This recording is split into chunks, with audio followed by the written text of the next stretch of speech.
Roland Ours, par exemple, qui est avec nous. Je peux y aller? Je peux aller me faire croquer le portrait? Allez-y, pendant que... Voir si Dodd est inspiré. Alors, si Roland Ours, on vous connaît surtout par les couvertures, les dessins que vous faites extrêmement soignés, mais vous êtes aussi un caricaturiste qui aimait faire du croquis.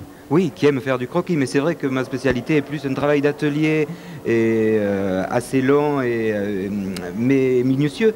Mais c'est vrai que de se frotter comme ça au direct avec tout le danger que ça suppose, c'est agréable aussi, oui, mais j'aime bien les deux. Qu'est-ce qui vous excite dans le fait de faire une caricature? C'est de chercher... De ne pas recevoir un coup de poing par celui qui se trouve dessiné, non, c'est bien. Non, puis les gens sont quand même assez sympas et supportent bien de voir leurs petits défauts grossis. Mais moi, je grossis pas énormément les défauts. J'essaye de... Même des fois, j'ai tendance à les réduire. Alors, je les fais plus beau que nature, mais c'est comme ça, je suis comme ça. J'espère que c'est le bon cas.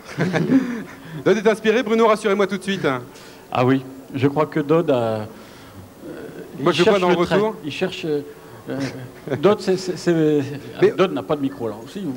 Non, mais je peux lui tendre le bien. Simplement, au niveau de la place de la caricature, est-ce que c'est pas une place qui a tendance à disparaître dans la presse, par exemple? Comment se porte la caricature dans la presse, Monsieur Ours? Mais pour moi, elle se porte assez bien, puisque là, je vous ai amené quelques exemples de... Parce que moi, c'est pas franchement de la caricature que je fais, c'est pratiquement... C'est quand même très ironique. Oui, mais l'ironie, elle provient surtout de la mise en situation et du costume, plutôt que du visage même que je déforme.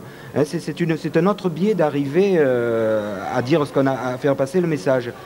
Mais... Vous avez beaucoup de contrats dans la presse.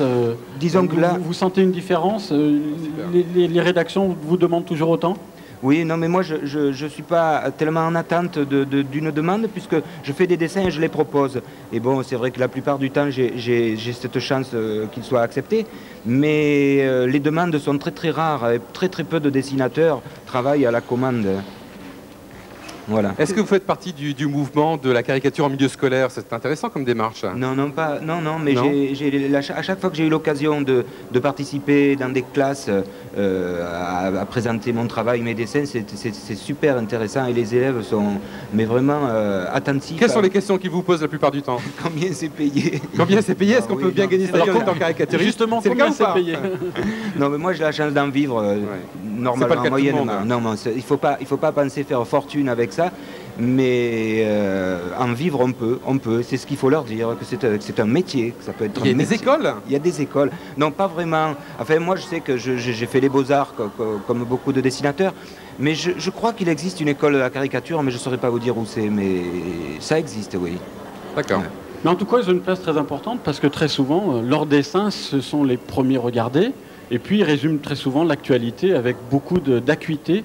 Et je crois que c'est vraiment une qualité qu'il faut leur reconnaître. L'intervention du président fait quelle durée, Bruno? Elle doit faire 25 secondes. Il y avait on peut la voir alors. Je crois que ce serait bien. Allez, on y va.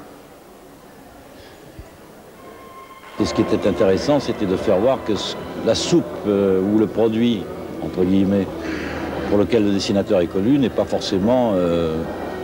la facette la plus intéressante de son personnage. Il y a toujours quelque chose, il y a un vécu derrière, il y a quelque chose qui est caché, il y a un jardin secret, il y a des passions qui sont personnelles et c'est ça qui est intéressant, de donner un éclairage un petit peu différent de dessinateur de presse.